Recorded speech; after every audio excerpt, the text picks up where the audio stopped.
Let's go there. You know, there's very little denying that the inglorious band of terrorists and their cousins, the kidnappers, have made life a living hell in our country. Children, women, and monarchs, numbering over 7,000, are known to be held captive in 7 states across our country. 11 years after the Chibok abduction, many of the girls are still missing as we speak. There's been no respite from this gang, from Sokoto to Zamfara, Niger to Kwara, Kaduna, Kogi, and Kano states. The renewed onslaught of terrorists against Nigerians serves as a reminder that we are a long, long way from home. It begs the question, how did we get here? Yeah, it's clear. Before now, governments didn't give this matter the attention that it deserved. I have suggested repeatedly that the way to deal with these people is to declare an all-out war. An all-out war that denies them opportunity to escape from one contiguous state to another. If we conduct an operation simultaneously across the contiguous states of the North Central and the Northwest, I'm sure in no time we will defeat these people. But we are not prepared to embark on an all-out war. I'm aware that some governors had already even suggested this to the past administration, even undertaking to bankroll it. But nothing happened. We still believe in the piecemeal bombing of hideouts of terrorists, hideouts of bandits and all that. The piecemeal approach will not work.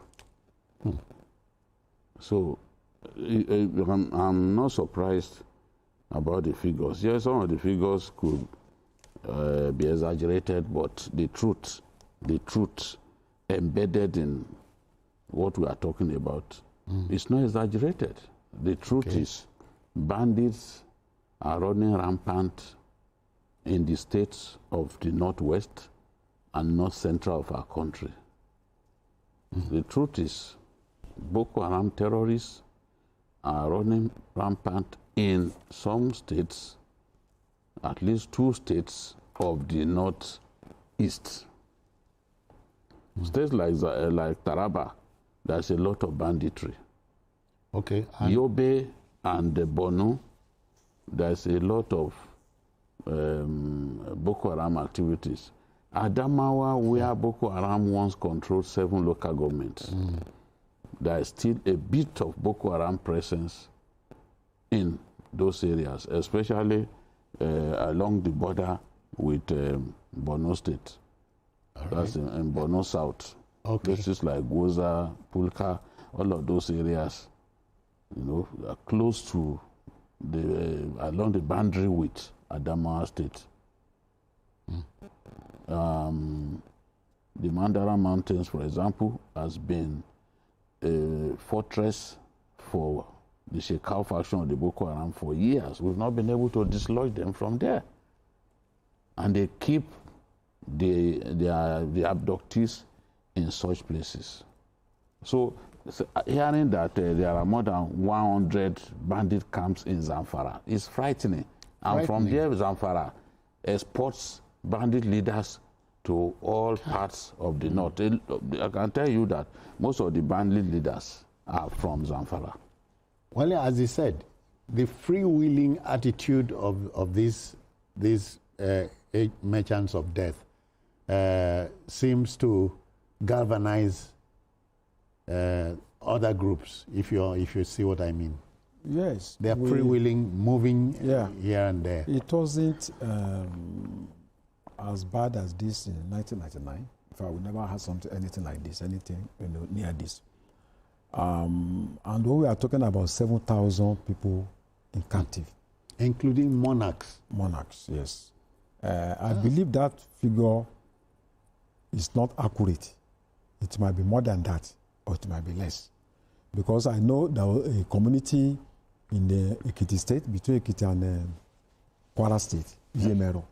That was attacked on Wednesday. This Wednesday? This past Wednesday. The army and police and local vigilante Amotekun were able to repel. They fought for about 2.5 hours. Wow. They had kidnapped some people, but the heat was too much for them. They dropped them. On Friday, they came back.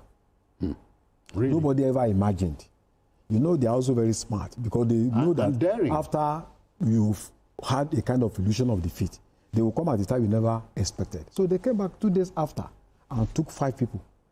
I was informed just yesterday. I'm sure those 5 people are not part of this figure. Now, what we are seeing is that the terrorists are becoming bolder. They are becoming more daring. But I think that we should not also forget that the past 8 years, we didn't do enough. That is the truth. We didn't do enough.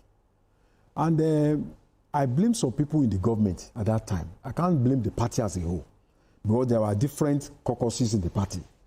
The CPC caucus, I believe, because they were actually the one running the government. So I think they didn't do enough. Because we remember the statement being made by the government at that time when Akeredolu wanted to, to deal with the terrorists. He said, no, they have under ECOWAS treaty. They have freedom of movement.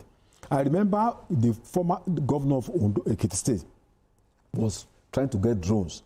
And there were a lot of bureaucratic bottlenecks from the office of the then NSA. Unlike now, that states are procuring drones. Yeah. And I also recall that I don't think the government for 8 years actually changed the service chiefs. The same people were there. 6 years. 6 years. But look at what has happened. In less than 3 years, at least we have seen some changes. That shows that some level of determination. So I think these terrorists were able to be entrenched in that 8 years. Are you able to rationalize the resurgence? For me, what I see is a conscious attempt to destabilize the country. Number 2 is to make the country ungovernable. Number 3 is that as the race towards 2027 hits up, the terrorists have a kind of network with a political bloc that feels that it's either we empower or we make the country ungovernable. Yeah. That's my own reading. I may be wrong. And I also think that this is hidden under kidnapping, banditry, stealing, daylight robbery.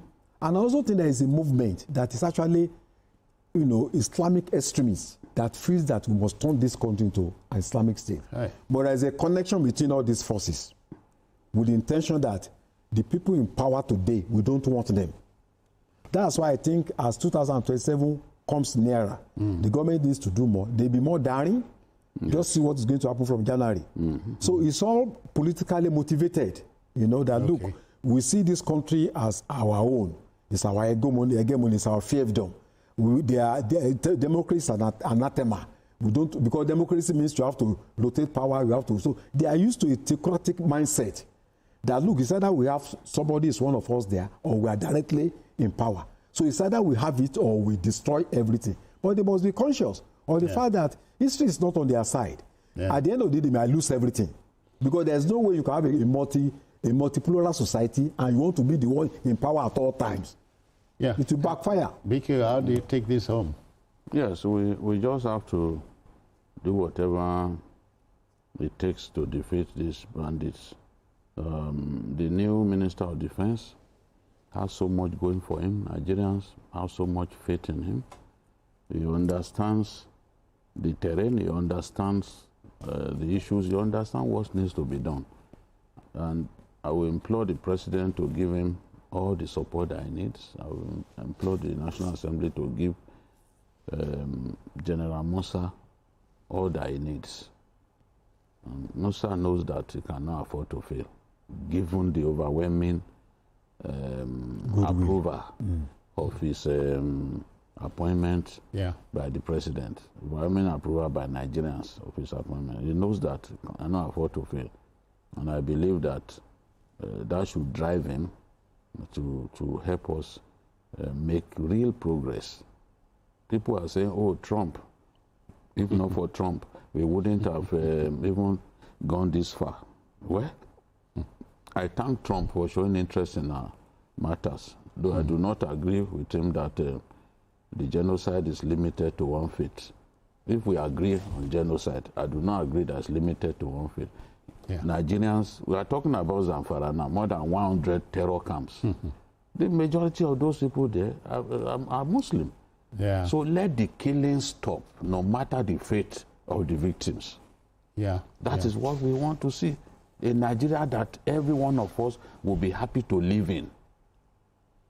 Okay. That's what we want. We should be willing to hand over to our children. All right, we apply the brakes here, but not before thanking PKO for your intervention. Thank you. Thank you. Wale for your mediation. Thank you very much. So we are done. So let's pack it all in. And so on behalf of the Backroom Boys, I want to say thank you for joining us. But don't forget, tomorrow, the regular episode of the program will take the airtime at 5 p.m. You may watch a repeat broadcast of this episode tonight at 11:30. Just to inform you, we are on YouTube at youtube.com/TVC News Nigeria. I am Citizen Jones Usen. Bye-bye now. Take care.